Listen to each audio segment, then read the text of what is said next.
TGT PGT के exam के बारे में जो सुगबुगाहट चल रही है, पेपर कराने में 2 वर्गों में 2 ग्रुप बने हुए।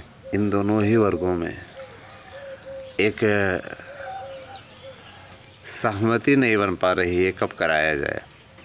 एक बीच का सॉफ्ट कॉर्नर इनको बचता हुआ दिखाई दे रहा है कि फार्म के लिए अप्लाई पूरा करा लिया जाए, आवेदन पूरा हो जाए, उसके बाद में तैयारियों में भाई निश्चित तौर पर समय ही लगेगा।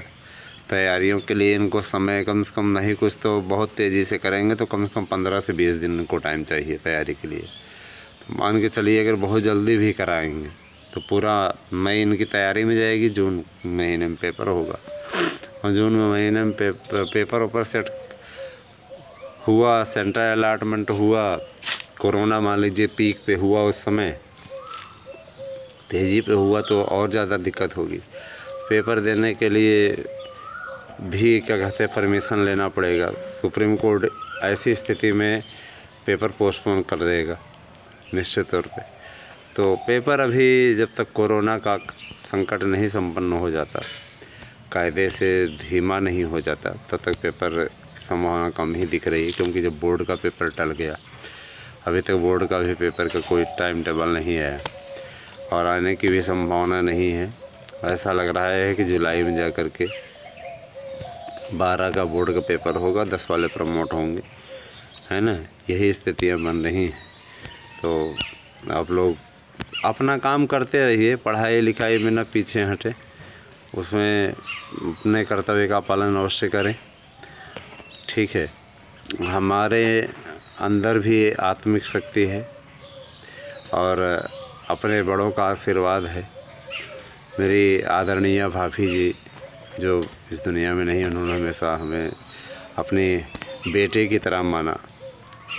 छोटे छोटे हम लोग थे उस समय से उन्होंने पालन पोषण किया। हमारी तो माँ 2002 में जब हाई स्कूल में हम थे उसी समय ख़त्म हो गई थी। उन्होंने पूरी तरीके से अब माँ का जो भी कर्तव्य होता है भाभी होकर के भी उन्होंने पालन किया। इसके लिए उस देवी को हमेशा प्रणाम करेंगे और उनके सपनों को पूरा करने का प्रयास करेंगे। एक बात, दूसरी बात देखिए, वर्तमान में पेपर को लेकर के जब एक बैठक हुई थी, ये लोग वर्चुअल बैठक करते हैं, सामने सामने बैठ कर के नहीं करते हैं, वैसे डिजिटल माध्यम से वीडियो कॉन्फ्रेंसिंग के ज़रिए बैठक करते हैं।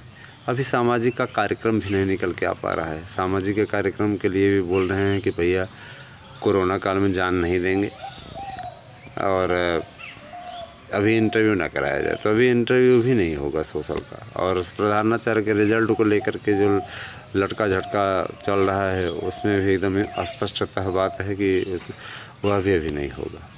परेशान होने की आवश्यकता नहीं है, आप अपना काम करते रहें। किसी प्रकार की परिस्थिति का सामना करने की क्षमता हमें होनी चाहिए। तैयारी अपनी करते रहें। भाई देखिए सरकार है, गवर्नमेंट कब का मन बना ले, कब क्या करा दे कोई नहीं जानता। अपनी तैयारियों में ढिलाई मत कीजिए। नोट्स चाहिए तो 8115998001 पर मैसेज कर दीजिए। बहुत आवश्यक होने पर कॉल करें। फॉर्म सावधानी से भरें। बीएड के पूरे अंक भरे जाने हैं, याद रखिएगा, ठीक है। ऐसा नहीं कि थ्योरी अलग कर दीजिए, प्रैक्टिकल अलग कर दीजिए। जितना आपका पूर्णांक है उसको पूरा लिखना है, कितने में कितना क्या पाए हैं। सर्टिफिकेट नंबर लिखा हुआ है तो आपको प्रमाण पत्र क्रमांक लिखना है, मार्कशीट क्रमांक नहीं, ठीक है, नंबर नहीं लिखना है। इन चीज़ों पर एकदम ध्यान केंद्रित करें, मन लगा करके पढ़ाई करें और सफलता ले लीजिए, क्योंकि ये सफलता बहुत आवश्यक है। आज की ये सफलता समझ लीजिए जीवन में एक नई इबारत लिखने का कार्य करेगी, ठीक है।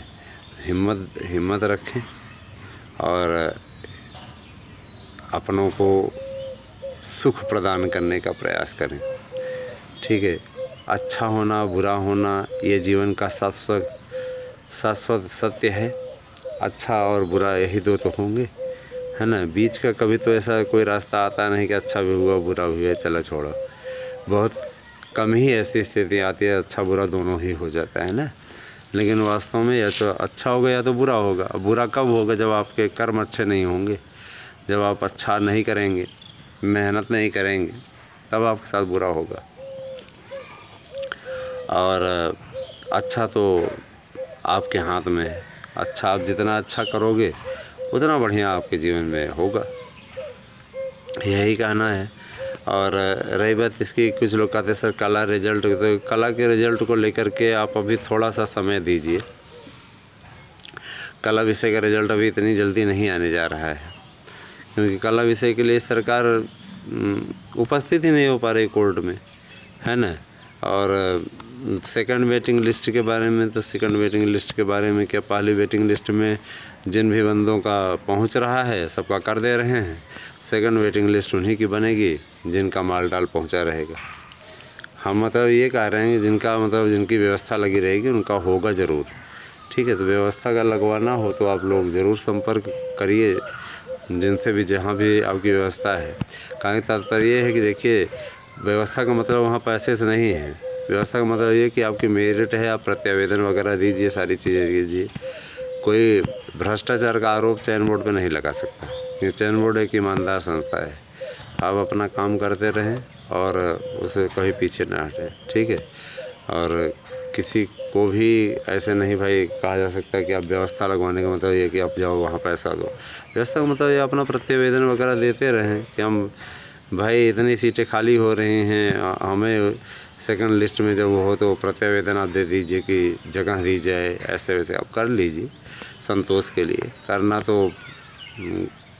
तो चयन बोर्ड को ही। चयन बोर्ड ये है कि बहुत ईमानदार संस्था है, उसमें कोई भ्रष्टाचार का कोई एक दाग नहीं है।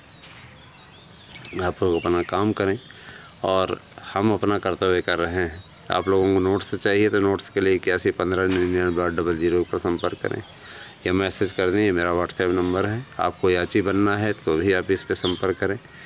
आपको बार बार बताया जा रहा है 8115998001, ठीक है। तो इस चीज़ को ज़रा सा ध्यान केंद्रित करें और सफलता के लिए आप मार्गदर्शन अकादमी से अधिक जुड़ें। बहुत बहुत धन्यवाद।